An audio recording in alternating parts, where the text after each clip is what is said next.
Turk kompaniyasi Ersah kompaniyasini O'zbekistondagi marketing plani ikkinchi qismi bilan tanishtiramiz. Kompaniyamiz O'zbekistonda qonuniy faoliyat olib boradi. Qonuniy faoliyat olib boradigan har bitta kompaniya mahsulotlariga 12% NDS qo'shiladi. Shuning uchun bizani bir ballimiz 198 ming, 12% NDS bilan 221.760 so'mga to'g'ri keladi. Hozir biz ikkinchi qismida asosan liderlarni va direktorlarni daromadi bilan tanishtiraman. Shuning uchun bizni oyligiga hisoblayotganda 12% NDSsiz 198 mingga ko'paytiramiz bir ballimizni. Ana o'shanda bizani oylik daromadimiz kelib chiqadi. Endi siz lidersiz, ketingizdan liderlarni chiqara boshladingiz. Misol uchun mana bunaqa qilib liderlar chiqib ketadi. Birinchi, ikkinchi, uchinchi, to'rtinchi liniya bo'lib, kompaniyamiz halolligi uchun ham 3 ta liniya lideringizdan siz pul olasiz. 3 ta liniya lideringizdan va sizni tagingizda birinchi liniyangizda misol uchun lideringiz bor, u 1000 ball sizga tovar oborot beryapti.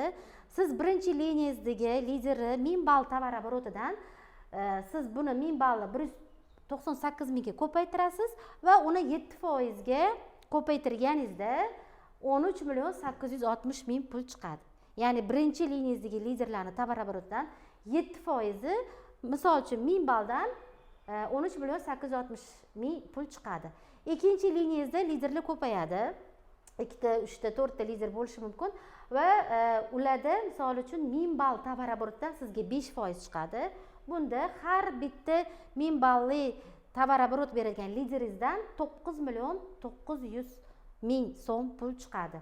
Va 3-liniyadagi liderlaringizni tovar oborotidan 2% olasiz. Taxminan 1000 ball beradigan lideringizdan 2% 3 million 960 ming so'm pul chiqadi va 4-liniyadagi lideringizdan sizga pul chiqmaydi. Siz qachonki hamma liderlaringizdan pul olishni xohlasangiz, unda siz direktor bo'lishingiz kerak. Direktor qanaqa bo'lamiz? Direktor, siz lidersiz va birinchi liniyangizdan 5 ta lider o'stirasiz. 5 ta lider chiqarganingizda siz bronza lider bo'lasiz.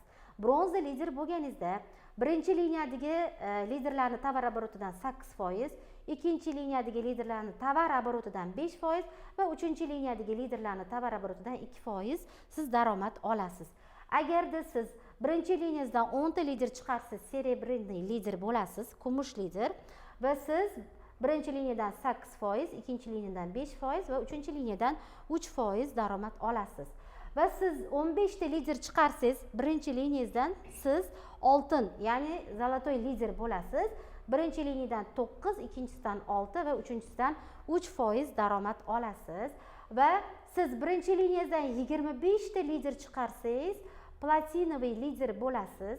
Platinoviy lider bo'lganingizda birinchi liniyadagi liderlarni 25 ta lideri tovar oborotidan 10% va ikkinchi liniyadagi liderlarni tovar oborotidan 6% va 3-liniyadagi liderlarni tovar oborotidan 4% olasiz.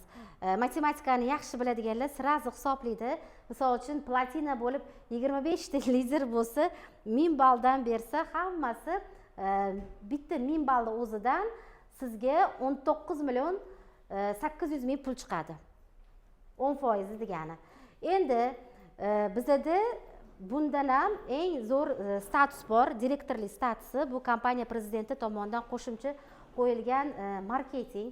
Siz direktor bo'lishingiz uchun bronza bo'lasiz, 5 ta lider chiqarasiz va 2,5 ming ball tovar oboroti berishni boshlaysiz. Va 6 oy ushlaysiz, 7-oyda sizga direktor degan zvaniya beradi kompaniya. Siz direktor bo'lganingizda, siz umumiy tovar oborotdan hamma hamkorlaringiz 100-qatoringizmi, 1000-qatoringizmi, hamma lider, hamma hamkorlaringizdan siz kompaniya 7% beradi. 7%. Bu degani direktor 10 ming ball bersa 138 million 600 ming so'm daromad topadi. Va yana bitta narsani aytib o'taman. Agarda siz direktorsiz va tagingizdan direktor chiqsa, uni tovar oborotidan 3% va uni tagidan direktor chiqsa, uni tovar oborotidan 1% olasiz. Lekin bu yoqda direktor bo'lmagan qo'llaringizni hammasidan 7% olasiz.